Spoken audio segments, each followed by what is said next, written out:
Dianggap anak karbitan tidak tahu apa-apa, ternyata inilah sosok sebenarnya Gibran Raka Buming Raka. Duduk sebagai calon presiden nomor urut 2, Gibran Raka Buming Raka tentu menjadi perhatian semua orang. Bukan cuma karena dia menjadi calon wakil presiden termuda yang bertanding, tapi juga sosoknya yang kontroversial. Hari ini bagaimana kalau kita masuk untuk melihat segalanya tentang pria yang satu ini, mulai dari prestasi hingga kontroversi yang menyangkut namanya. Lahir pada 1 Oktober 1987, perjalanan hidup Gibran Raka Buming Raka sepertinya menjadi impian banyak orang. Bagaimana tidak, kehidupan pria yang kerap disapa Mas Gibran ini lumayan mulus. Seluruh masa kecilnya dihabiskan di Surakarta hingga usia SMP. Kemudian SMA dia pindah dan meneruskan sekolahnya di Singapura, tepatnya di Orchid Park Secondary School. Setelah lulus di sana, Gibran kemudian melanjutkan kuliahnya di negara yang sama dengan disiplin Ilmu Manajemen Development Institute of Singapore yang kemudian memberinya gelar BSc. Pendidikannya sekali lagi dilanjutkan, tapi sekarang pindah dari Singapura menuju Australia University of Technology Sydney. Jadi secara background pendidikan Gibran bukan kaleng-kaleng. Namun karena panasnya perjalanan politik di Indonesia, pendidikan Mas Gibran ini pernah diragukan banyak orang. Sebagian ada juga yang menganggap ijazah Gibran ini palsu. Makanya pada beberapa waktu yang lalu dirinya mengundang wartawan untuk memperlihatkan ijazahnya yang dianggap palsu tersebut. Aksi ini tentu saja membungkam para hater. Bukan hanya mengenyam pendidikan di atas rata-rata, tapi kisah percintaan Mas Gibran ini juga mulus. Jadi di tahun 2015, tepatnya pada tanggal 11 Juni, Gibran menikahi Selvi Ananda yang merupakan mantan Putri Solo. Makanya wajar saja jika banyak orang mengagumi kecantikan dari Mbak Selvi ini. Dari pernikahannya ini keduanya dikaruniai 2 anak. Yang pertama adalah anak laki-laki bernama Jan Etes, dan yang kedua adalah anak perempuan bernama Lalembah Mana. Usaha kopi sup ternak kopi, usaha es doger kemasan, gula sampai dengan jasa servis produk apel bernama Ikalor.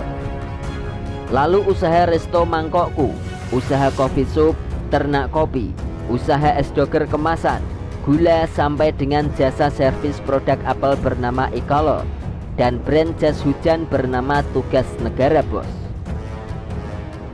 Rentetan pengalaman dari Gibran ini tentu menjadi mahal karena tidak semua orang punya kesempatan menjadi pengusaha muda yang sukses. Namun jika dilihat aktivitas yang dilakukan oleh Gibran juga tentu tidak terlepas dari sosok ayahnya Joko Widodo yang sekarang merupakan Presiden Indonesia. Tentu saja sosok Presiden Jokowi ini menjadi modal besar bagi Gibran untuk maju ke dalam panggung politik Indonesia. Gibran memulai langkahnya di panggung politik lewat pencalonan menjadi wali kota Solo pada Pilkada 2020. Dari Gibran ini diusung langsung oleh partai politik yang mendukung Presiden Jokowi, yaitu PDI Perjuangan. Hasilnya Gibran berhasil menang dalam pemilu tersebut dan dilantik pada tanggal 26 Februari 2021. Saat menjabat sebagai wali kota Solo, Gibran banyak disorot karena status dukungan politik yang dia terima. Contohnya dari Pangisiarwi Caniago yang merupakan seorang pengamat politik. Dia melihat Gibran memiliki banyak kelebihan personal dukungan politik. Pertama, Gibran adalah putra presiden. Yang kedua, dia mendapatkan dukungan dari partai penguasa Solo.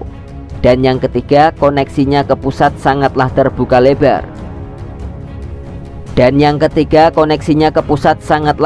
lebar. Makanya dukungan ini dianggap bisa memacu pertumbuhan kota Solo secara signifikan. Positifnya dukungan dari pemerintah pusat ini memang membuktikan kalau Gibran bisa berhasil di Solo. Pada tahun 2022, pertumbuhan ekonomi Solo naik ke 6,25%. Padahal saat awal dia menjabat, pertumbuhan ekonomi Solo sangatlah buruk, yaitu minus 1,74%. Pertumbuhan ekonomi yang dialami oleh Solo ini memang menjadi catatan baik bagi Gibran, karena pertumbuhan tersebut menjadi paling tinggi di Jawa, bahkan mengalahkan pertumbuhan ekonomi nasional yang hanya 5,3%.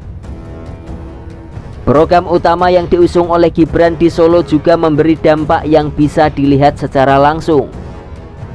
Utamanya adalah bangunan utama yang dibangun sebagai ikon baru dari Solo, mulai dari Masjid Zayid Solo, Kebun Binatang Solo, dan berbagai proyek pembangunan yang lain.